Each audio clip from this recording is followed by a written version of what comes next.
Thank you very much for that. We are back. We are back. Hang on. Thank you very much for that. We are back.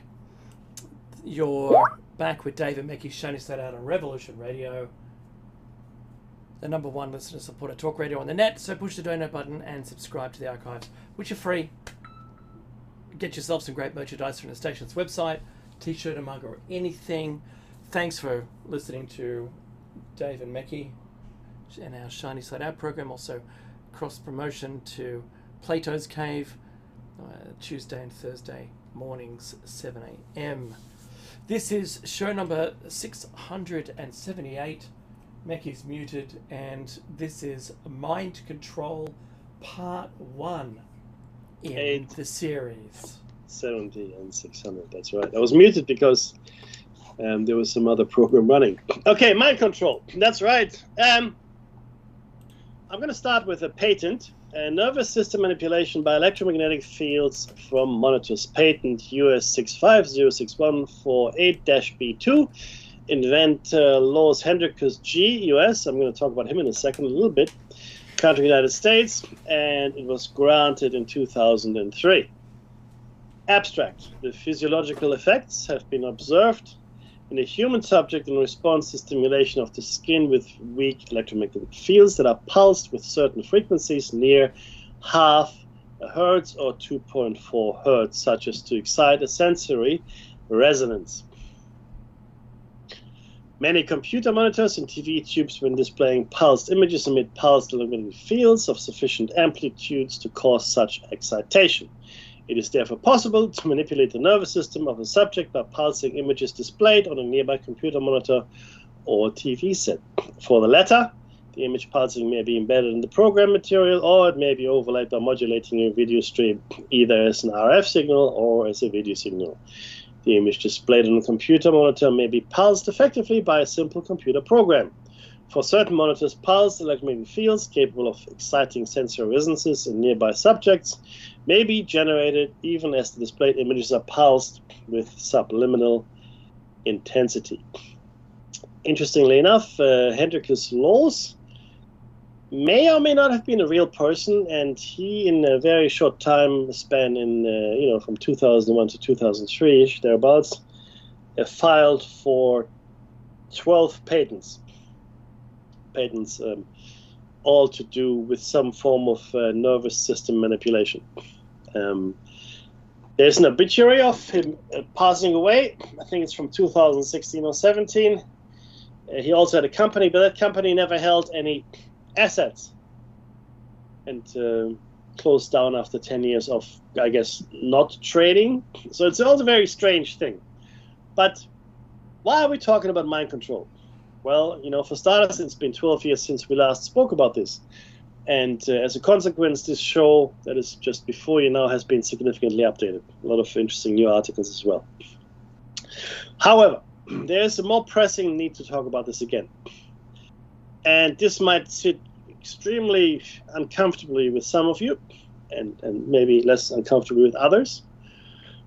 But I've been looking at the way things have transpired in recent times. And I will outlay my argument, and you are then, of course, free to completely dismiss it if you so see fit. The sudden and almost total 180-degree turn around of current key Trump cabinet members and supporters has struck me as extremely odd. Some, like Vance, were viciously attacking Trump, even going as far as calling him America's Hitler. Others, like Hexet and Rubio, were once vocal and strong opponents of Putin, condemning him and his regime, calling him the head of an organized crime syndicate who happens to rule Russia. Now they seem to seamlessly fall in line with Trump's obvious and very public admiration and support for Trump. What happened? They almost slavishly follow Trump's every direction and are sickeningly sycophantic in their behavior and devotion towards him. Really curiouser and curiouser. Are we seeing mind control in action? Perhaps Musk's Neuralink? Are subliminal messages used to get his followers in line?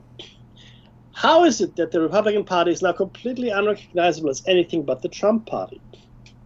I then thought about Epstein and his obvious agenda to collect as much blackmail material as possible on the rich, famous, and powerful. For the longest time, I thought he was a Mossad asset. But then it dawned on me. It was much more likely it was in fact a Russian asset. It would certainly explain his sudden demise in a cell under suicide watch. Putin's MO is the KGB's and FSB's MO, a method of operation. Elimination of all troublesome assets, something that was definitely applicable to Epstein at that time. Trump was on Epstein's plane. That's a fact. They were buddies and hung out together.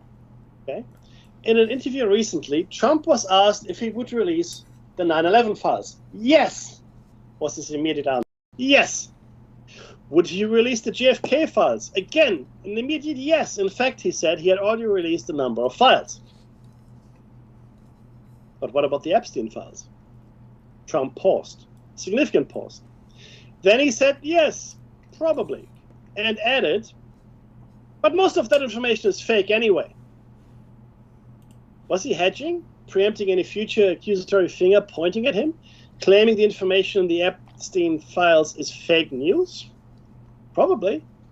His MAGA base would never forgive him if he had anything to do with this whole Epstein fiasco. And, well, would they believe it? That's the question. This raises another ominous specter, though. Clearly, Putin wanted Trump to win. Why? Because he liked him? Sure, I'm sure he loves him. Trump, if he was compromised by Epstein, and if Epstein was a Russian asset, then Putin would have that information and could make Trump do his bidding. And that is exactly what we've been seeing of late.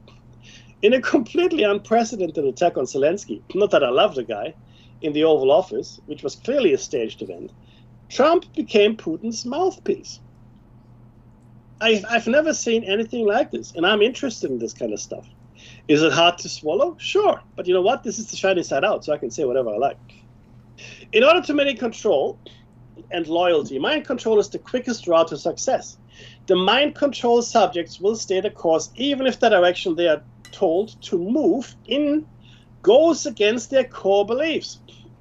Again, this is something we are seeing right now. Now, the following article outlines a further puzzle piece in the unsettling picture that is forming in front of us. Dave, why don't you take us through the article? Elon Musk has been in regular contact with Putin for 2 years, says report.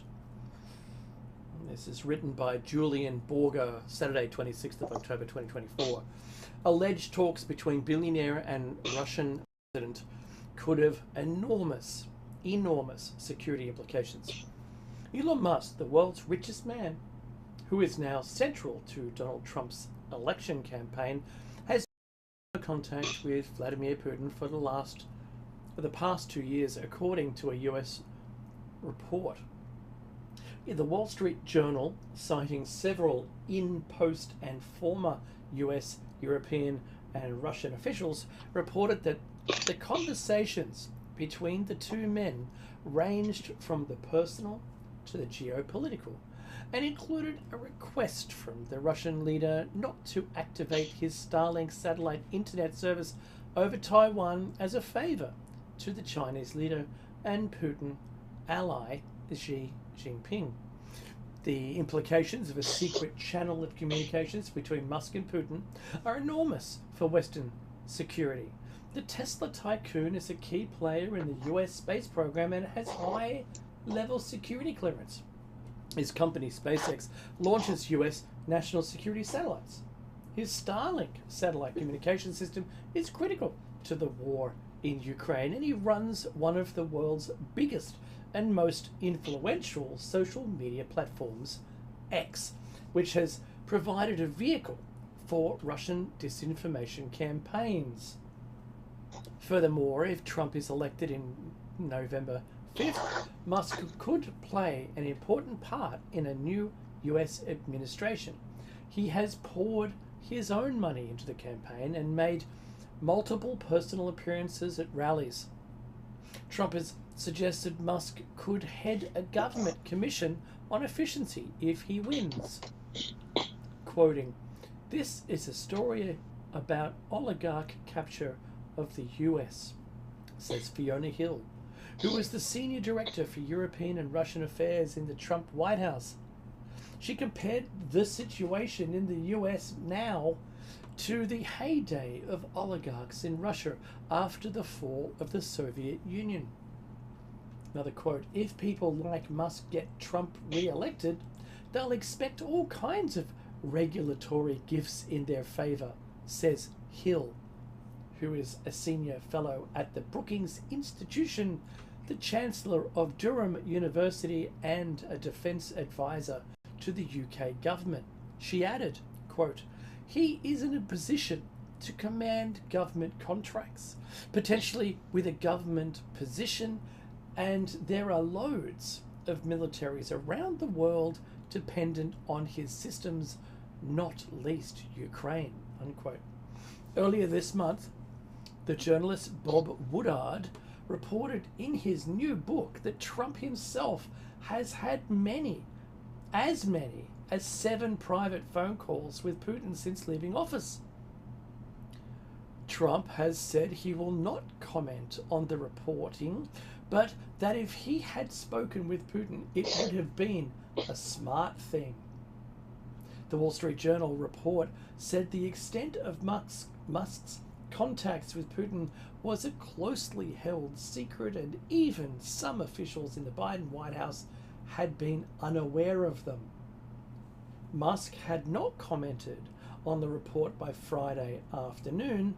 The Kremlin spokesperson Dmitry Peskov claimed the only communication the Kremlin had with Musk was over a single telephone call in which he and Putin discussed, quote, "space as well as current and future technologies," unquote. Peskov insisted that neither Putin nor other Kremlin officials were holding regular conversations with Musk. However, the journal report said that the conversations with top Russian officials ran from 2022 into this year and included Sergei Kiriyenko, Putin's first deputy chief of staff. Kiriyenko was accused by the US Justice Department last month of creating 30 internet domains, some on X, to spread Russian disinformation intended to erode support for Ukraine and influence the US presidential election. In October 2022, Musk tweeted a Ukraine-Russia peace plan that largely reflected Moscow's positions. Ian Bremmer, a political scientist who runs the US consulting firm Eurasia Group, said Musk had told him he had spoken directly with Putin and Kremlin officials about Ukraine. Musk denied Bremmer's claim, but Hill, who attended the same elite conference in Aspen, Colorado, as Musk a month before, said it was true. She said, and I quote, "He did tell Ian Bremmer that he was talking to Putin, and he told many other people that he was. He was just basically channeling the kinds of things that Putin had told him," unquote. Mackie. Troubling, quite troubling, if true. But then again, what is and what isn't. Now, I know a lot of you will find this hard to believe, and they will just, because you've to a certain narrative, and that's cool. I dig it. I have no narrative, neither Democrat nor Republican. I have no interest in either. In fact, I believe the two-party systems of the world need to be abolished. Correct. And we need to have independent representation. So I have no stock with Democrat or Labour or Liberal here in Australia. Direct democracy, I stand for. Yeah, it's a cancer on the world. These political systems that are pretty much entrenched are a complete cancer, and they only exist to further their own aims, never mind the people. I love the AI. Yeah, so I've no interest in either, but I am keenly aware of human nature, and also Just because Musk said he didn't do it, probably doesn't mean he didn't do it. Now, Elon Musk did spend $200 million helping Trump to get elected. Why? It's a good question, I think. They did not start out as friends. And I'm quoting here from an article. It certainly wasn't love at first sight. In fact, not so long ago, they didn't like each other very much. I don't hate the man, Elon Musk tweeted in July 2022, but it's time for Trump to hang up his head and sail into the sunset. The Tesla and SpaceX founder's comment was prompted by a profane Donald Trump insult, put simply, calling Mr. Musk a liar. Trump accused Mr. Musk of lying to him about who he voted for in the last presidential election. Elon is not going to buy Twitter, Trump crowd to a rally crowd in Alaska. Mr. Musk did, of course, buy Twitter several months later. And he went on to endorse Trump's Republican arch rival, Ron DeSantis. You might remember this. The Florida governor even launched his presidential campaign with the glitch-ridden chat on Twitter Space. You probably remember. It's quite funny, right? Now, what brought about the tectonic shift in their relationship? Opportunism on Musk's part? Simply changing horses mid-race as DeSantis proved a failure? Or is Musk privy to information regarding the kind of leverage Putin might have over Trump? The kind of leverage that could upend the world and usher in unprecedented change, and not necessarily for the best. Putin is not a fool, and aligning himself with the world's richest man is clearly a very good idea. Is the astounding access that Musk enjoys now not due to his relationship with Trump, but rather due to his relationship with Putin? We are naive to believe that billionaires have any interest in helping the average person and making life better for all. It is a dangerous naivety, one that could end our little foray into personal liberty and inalienable rights for all. Are we looking at a technocratic feudal society where we are brainwashed and chip-controlled to be obedient little sheep living with no property in a 15-minute city while the parasites frolic in the forests and glens of a new utopia? I'm going to say yes to that last phrase. Absolutely. Absolutely. At this point, I thought it is only appropriate to get an AI summary, which I got off Neuralink. Dave, off you go. I love the AI. I'm just saying that straight away. Neuralink, a brain chip technology company founded by Elon Musk, aims to create brain-computer interfaces to help people with paralysis or neurological disorders control devices with their thoughts, with the first human implant demonstrating promising results. Here's a more detailed overview. What is Neuralink? Neuralink is a brain-computer interface, or BCI, company founded by Elon Musk in 2016. The company's goal is to develop implants that can monitor and stimulate brain activity, potentially enabling people to control devices with their thoughts. Neuralink is currently focusing on helping individuals with paralysis or neurological disorders, but Musk has broader ambitions for the technology itself, including restoring lost capabilities and expanding human potential. How does the Neuralink device work? The device is a coin-sized implant that is surgically placed in the skull. Ultra-thin wires, or threads, if you will, extend from the implant into the brain, equipped with electrodes that record neuron activity.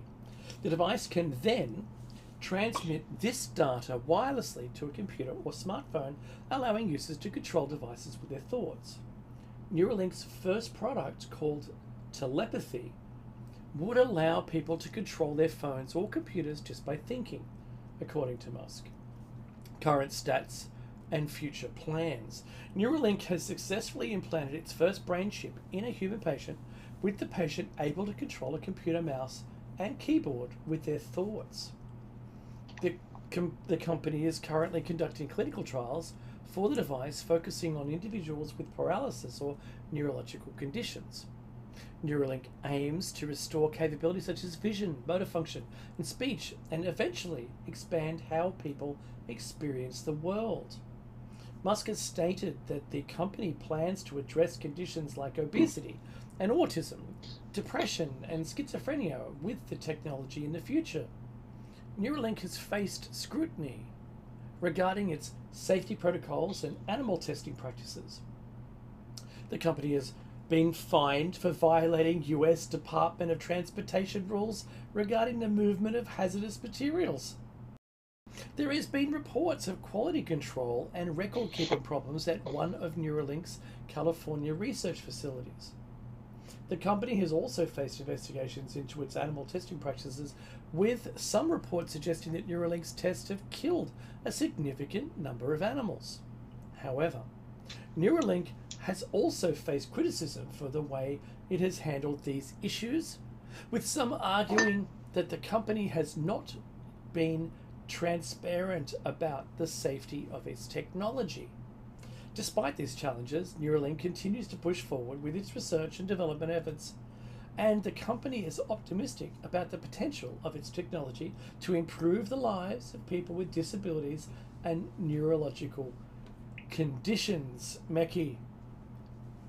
Don't forget the disclaimer. The disclaimer: generative AI is experimental. So this really is language model. I know, right? But this really is an AI summary that I obtained. Okay, so I wash my hands of any accuracy within it. Mind control. Also known as brainwashing, re-education, coercive persuasion, thought control, or thought reform. Just let the hooks do their work. I like all of those. It's a theoretical, Dave, it's theoretical. It's a theoretical indoctrination process which results in an impairment of autonomy, an inability to think independently, and the disruption of beliefs and affiliations. In this context, brainwashing refers to the involuntary re-education of basic beliefs and values. And for all of you in the program, platinum rosebud. Just leave a copy of. Just go and buy a copy of Catcher on the Rye. That's all you need to do. You probably know what I'm talking about, I hope. The term has been applied to any tactic, psychological or otherwise, which can be seen as subverting an individual's sense of control over their own thinking, behavior, emotions, or decision-making.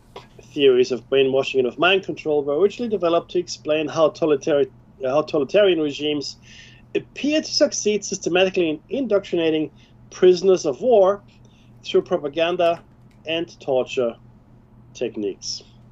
These theories were later expanded and modified by psychologists including Jean-Marie Abgral and Margaret Singer to explain a wider range of phenomena, especially conversions to new religious movements, NRMs. The third generation theory proposed by Ben Zablocki focused on the use of mind control to retain members of NRMs and cults. The suggestion that NRMs use mind control techniques has resulted in scientific and legal controversy. The origin of the term. The Oxford English Dictionary records the earliest known English language usage of brainwashing in an article by newspaperman Edward Hunter in Miami News, published on October 7th, 1950. Hunter said, to be a CIA propagandist, Hunter said to be a CIA propagandist, wrote a series of books and articles on the theme of Chinese brainwashing, and the word brainwashing quickly became a stock phrase in Cold War headlines. The Chinese term, I can't pronounce it. Xiniao. Literally, wash brain, was originally used to describe methodologies of coercive persuasion used under the Maoist government in China, which aimed to transform individuals with a reactionary imperialist mindset into right thinking, in air quotes, members of the new Chinese social system. The term punned on the Taoist custom of cleansing or washing the heart or mind. Zizin. There, I got it right. Before conducting certain ceremonies or entering certain holy places.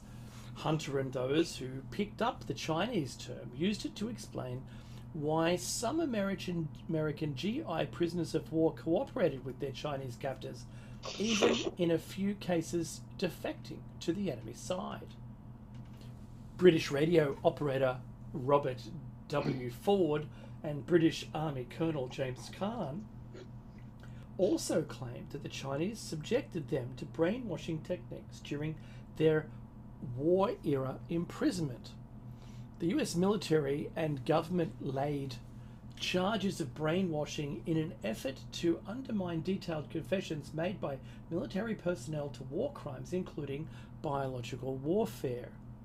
After Chinese radio broadcasts claimed to quote Frank Schwabel, chief of the 1st Marine Air Wing, admitting to participating in germ warfare, the United Nations Commander General Mark W. Clark asserted, quote, whether these statements ever passed the lips of these unfortunate men is doubtful. However, too familiar are the mind-annihilating methods of these communists in extorting whatever words they want. The men themselves are not to blame, and they have my deepest sympathy for having been used in this abominable way. End quote. Of course, that never happened. They're just saying it because their brains have been washed.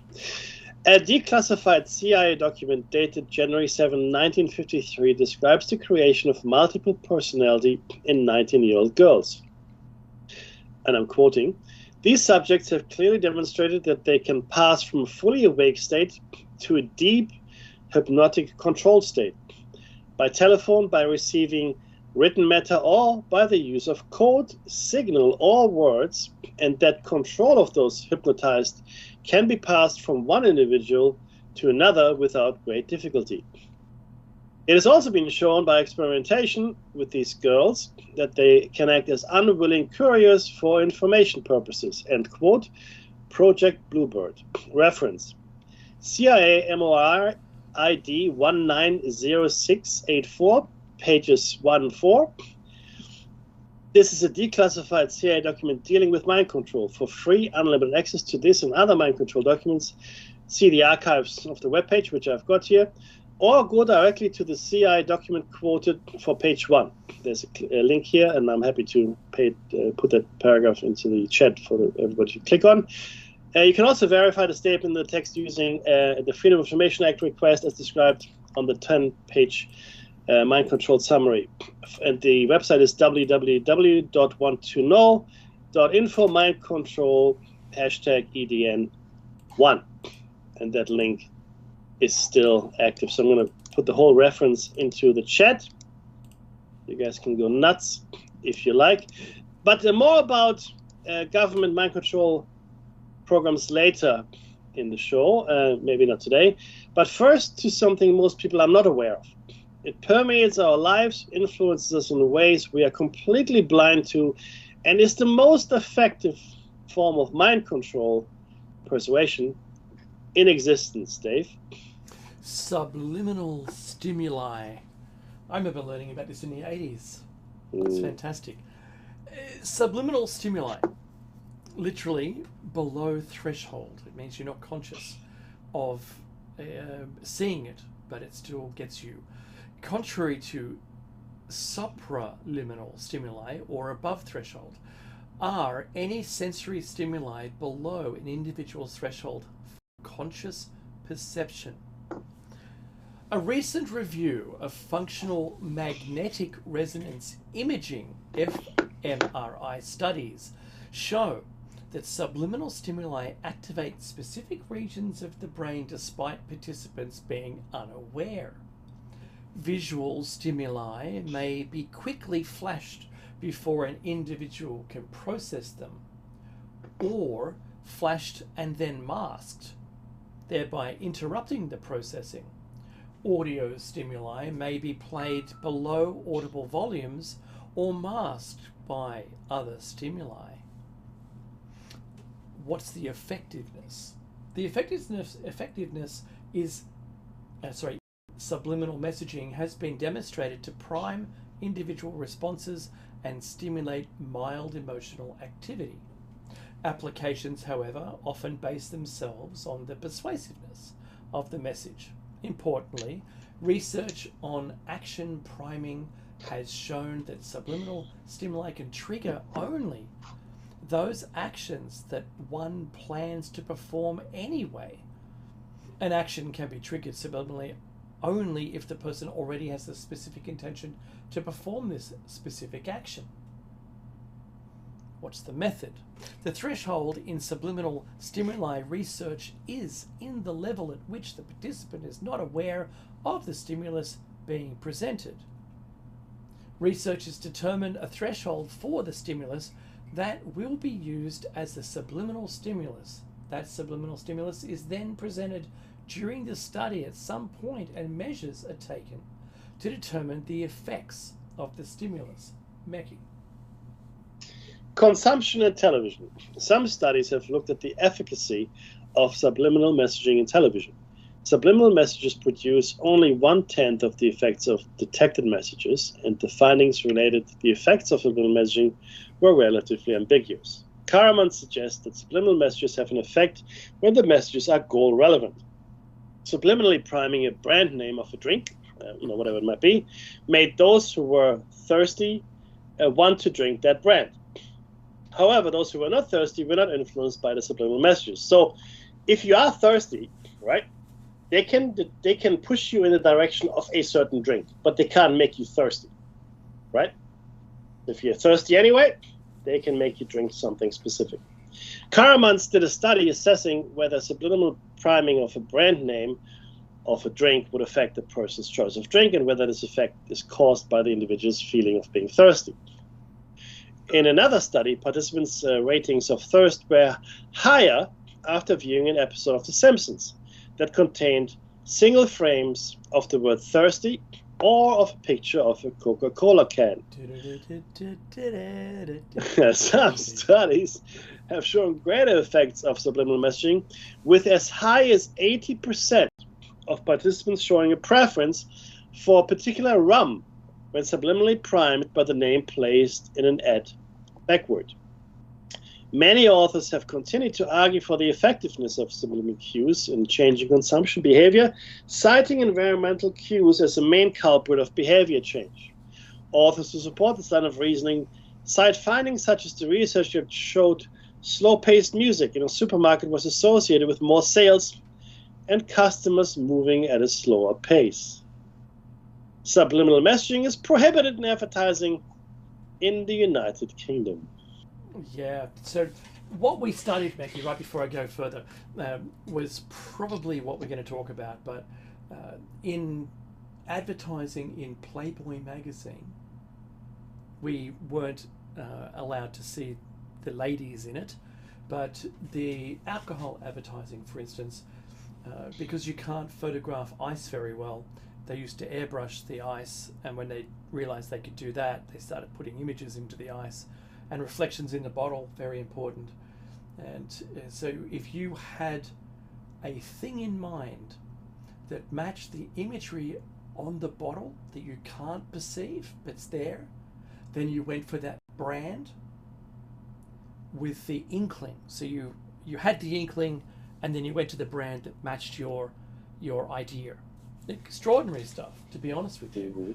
And my mother, she was in advertising back in the day, and she said that the ice-cold glass of Coke or ice-cold bottle of Coke was more influential in just saying it aloud to invoke a memory of having one that makes you want it again. So, yeah. I'm just going to say my single experience in shopping, it was at one point this is a true story, I arrived at the tomatoes. For some reason, I said to myself, yes, they are plump. And I think juicy, plump and juicy, whatever it was. I said to myself, they are so red. right? Whatever was being played over the air in the shopping market, I responded to, but I didn't buy any. Be damned, Mackie. Like changing rails right there. I felt like I changed the future, my own future. So instances of subliminal messages. These are instances of subliminal messages that have led to controversy and occasionally legal allegations. In 1978, Wichita, Kansas television, KAKE TV, received special permission from the police to place a subliminal message in a report on the BTK killer, the bind, torture, kill, in an effort to get him to turn himself in. The subliminal message included the text, "Now call the chief," as well as a pair of glasses. The glasses were included because when BTK murdered Nancy Fox, there was a pair of glasses lying upside down on her dresser. The police felt that seeing the glasses might stir up remorse in the killer. The attempt was unsuccessful, and police reported no increased volume of calls afterwards. However, did anyone buy glasses? I looked online. I couldn't find BTK glasses anywhere. That's a joke, by the way. During the 2000 US presidential campaign, a television ad advertising for Republican candidate George W. Bush showed words and parts thereof scaling from the foreground to the background on television screen. When the word bureaucrats flashed on the screen, one single frame showed only the last part, rats. The FCC looked into the matter, but no penalties were ever assessed in the case. In the British alternative comedy show, The Young Ones, they used to do this all the time. They had a jumping frog. A number of subliminal images were present in the original and most repeated broadcast of the second series, including a gull coming into land, a tree frog jumping, see, I remember that one, a man gurning, and the end credits of the film Carry On Cowboy. These were included to mock the then occurring matter of subliminal messaging in television. These images do appear in the US box set DVD every stupid episode. Mackie. Sean Micallef's Australian Micallef program contains strange subliminal messages that can be seen on DVDs. As they are of random humorous statements, questions, etc., they are not regarded as advertising. They were usually images of politicians, as is the case with his more recent Newstopia. In Warner Brothers' 1943 animated film Wisecracking Duck, Daffy Duck spins a statue which is holding a shield. For one frame, the words "Buy bonds" are visible on the shield. Wow. The December 16, 1973 episode of Columbo. God, I love Columbo. I love you. Sir, I've got one question, sir. Yeah, just one. Titled Double Exposure, is based on subliminal messaging. It is used by the murderer, Dr. Bart Kepler, a motivational research specialist played by Robert Culp, to lure his victim out of his seat during the viewing of a promotional film, and by Lieutenant Columbo to bring Kepler back to the crime scene and incriminate him. Lieutenant Columbo is shown how subliminal cuts work in a scene mirroring James Vickery's experiment. The horror film The Exorcist is well known for its frightening yet effective use of subliminal images throughout the film, depicting a white-faced demon named Captain Howdy. This image is shown in the character of Father Karras' nightmare, where it flashes across the screen for a few seconds before fading away. A McDonald's logo appeared for one frame during the Food Network's Iron Chef America series of 2007, January 27th, leading to the claims that this was an instance of subliminal advertising. The Food Network replied that it was simply a glitch. It's glitch, that's right. Right? It's glitching.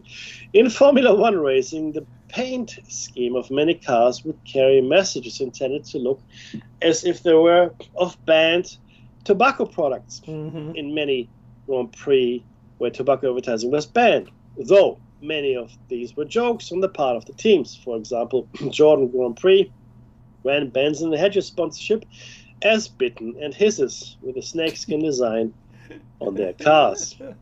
A similar procedure was used by NASCAR driver Jeff Burton after the AT&T Mobility advertising was banned by a court order in 2007, and by Penske Championship Racing in NASCAR, where Cello partnership is prohibited.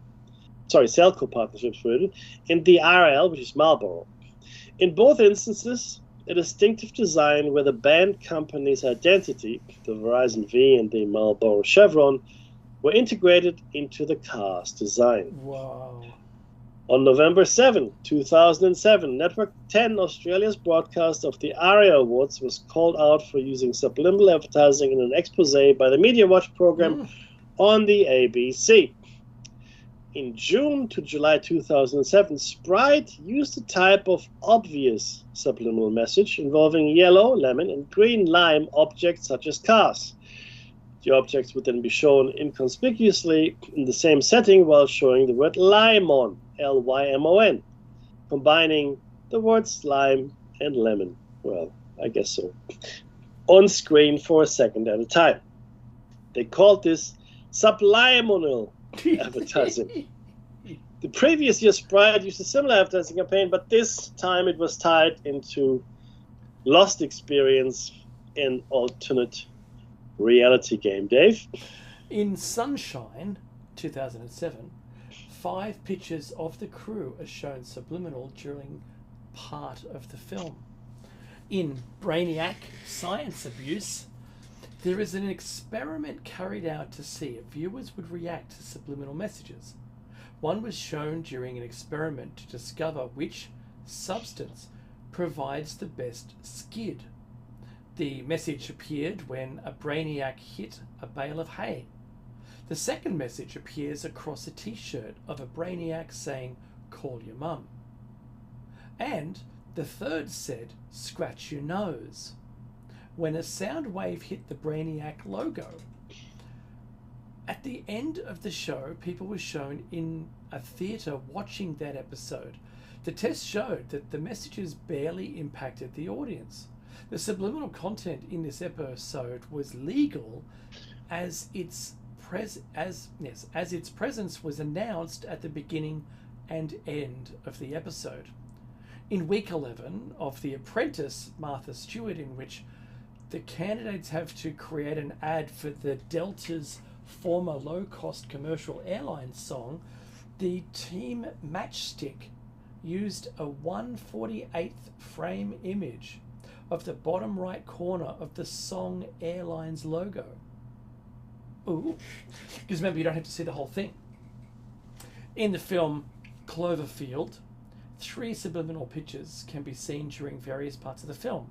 When the camera footage distorts, the photos are actually frames from classic monster films. The images are shown one at a time. The first, from them, appears when the group play the footage back. The second, from the Beast from 20,000 Fathoms, appears when they close the door on the parasites. And the third, from King Kong, appears when the helicopters crash. When a helicopter crashes. A monstrous can be also seen at the top right corner with its mouth slightly open as one of the clouds over the Statue of Liberty on the release cover. In an episode of British TV show QI based on hypnosis, host Stephen Fry suggested that he could use subliminal messages to get himself elected as the Pope. The word Stephen Fry for Pope then briefly flashed upon the screen. This was repeated later on in the episode. Now, the last one. In the episode Men Without Women of the IT Crowd, there is a scene, one of my favourite shows, there is a scene where the character Douglas is trying to seduce Jen by showing her a film about his company on his laptop, which featured a subliminal message of Douglas lying in bed. I remember this. Jen saw the image but suspected the image meant something was wrong with his laptop. During the credits of the episode, the same image flashes briefly as a subliminal message.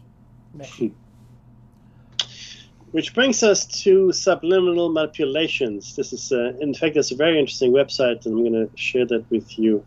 Good luck. Now, your time here we go. Now. No, I won't be able to get through all of it, I think. But this has got some great images of subliminal messages. Here we go. This is the page. Okay. Subliminal perception is a deliberate process created by communication technicians whereby you receive and respond to information and instructions without being aware of it. Messages in the form of printed words, pictures, or voices presented either very rapidly or very obscurely bypass your conscious awareness. Anything consciously perceived can be evaluated, criticized, discussed, argued, and possibly rejected. Anything programmed subliminally to your subconsciousness meets no resistance. The subliminal information is stored in your brain and capable of influencing your judgment, behavior, and attitudes. The use of subliminal techniques in print communication media has been going on in the United States at least since the World War I period. For example, Norman Rockwell's first cover on the Saturday Evening Post during 1917 incorporated embedded words sex. Whenever an embedded word or picture accidentally became consciously visible, the readers would pass it off as a joke, an accident, or product of their imaginations. Serious commercial experiments with subliminal messaging were conducted in the mid-50s. On June 22, 1956, the British Broadcasting Corporation experimented with projecting subliminal images on television. Pictures were flashed on the screen too quickly to be seen consciously, but they did make an impression on the subconscious. The BBC experiment was followed by experiments by the Canadian Broadcasting Corporation, Mexico's Televisa Commercial TV and Radio Network, US TV station WTWO in Bangor, and many more. Experiments were not limited to television. In 1958, radio station WAAF in Chicago broadcast sub-audible commercials. Seattle's KOL broadcast hardly audible taped messages below the music played by its disc jockeys. Now, obviously, when we say below, just out of active hearing range. How about a cup of coffee was one, and someone is at the door is another. On December 8, 1972, the New York Times reported that Inflight Motion Pictures Incorporated would begin selling subliminal commercials embedded in the movies they would distribute to all major airlines. Aye, aye, aye. The peanut sales went through the roof. Supermarkets across the country reported reducing shoplifting by an average of 30 to 50% by broadcasting subliminal messages such as, "I will not steal," and "We are watching you." That's astounding. Stimutech Incorporated of East Lansing, Michigan, markets a computer video system that flashes subliminal messages on your television while you watch the regular program. Subliminal messages are prepared by teams of psychologists who use Freudian ideas to change the thinking patterns and behavior of the viewers. The most known or best known experiment with subliminal messaging was conducted by a marketing researcher and psychologist, James Vickery, in 1957 during the presentation of the movie Picnic. Every 5 seconds, the words "hungry?" "eat popcorn," "drink Coca-Cola" were projected for 0.003 seconds. Now, that's extremely fast. What you see in the picture on the left, this is the website, so go there and have a look. For example, flashes for 0.04 seconds. So go and have a look at the website, you've got the link. Sales of popcorn and Coke in that New Jersey theater increased by 57% 7.8% and 18.1% respectively. That's money well spent on advertising, I tell you what. Numerous scientific researchers following these experiments confirmed beyond any doubt that subliminal messaging works. When advertising industry and government agencies understood the potential of subliminal messaging, they started investing millions, now this is back in the 50s and 60s, so there was a lot of money, in developing and perfecting of subliminal techniques that can be used not only in marketing, but also, worryingly, in my opinion, in propaganda and, of course, mind control. In 1962, Vickery suddenly confessed that he fabricated the results of experiments. Why would someone discredit himself in such a way and lose his dignity and credibility? Apparently, he was paid to make this announcement. As the saying goes, the greatest trick the devil ever pulled was convincing the world he didn't exist. That's exactly the trick they're trying to pull, convincing the world that subliminal messaging does not work. And they did a pretty good job. People refuse to believe that a secret technology has been used on them for decades, if not more. Now, before I go on, and I will go on, we are living in a throwaway society. We are living in a consumer society that would be completely incomprehensible to my grandparents. Like, what you're throwing this? Why are you buying this when you know you're going to throw it away next year? Like, we've got phones now that cost $2,000, $3,000, even $4,000. Ridiculous. That we will use for a year, maybe two. Okay, this level of consumerism, as I said, was completely incomprehensible to the pre-World War II generation. Completely. Like, it would have made no sense to them whatsoever. Our just-in-time and throwaway society would leave them horrified. So I think these subliminal devils have done a pretty good trick. Now, technology that invisibly modifies their choices, channels new values, manages motives, and drives them into pathological behavioral patterns in the interest of certain power structures, right? They will call you wacko if you tell them anything like that. Yet subliminal messages are being bombarded at you continuously throughout the day through books, movies, magazines, television, radio, and music. Every major newspaper, every poster, every magazine in America have subliminal messages. Sorry, I got to pause again, Dave.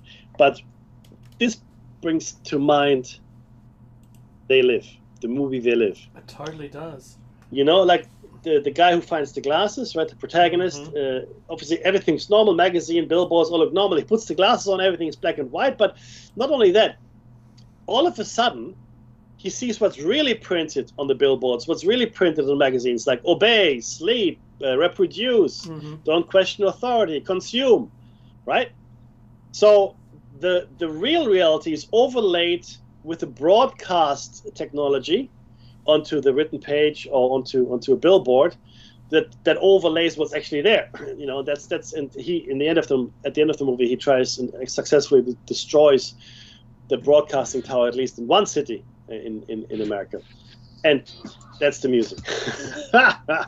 So if we do anything, we ask you to subscribe, comment, like, and share all of our posts wherever you find them, and help us along with the algorithm. And Meki, what do we do every single show? Be safe. That's what we do. We ask you that. Coming up next is something awesome. We'll see you on Tuesday. Let's go.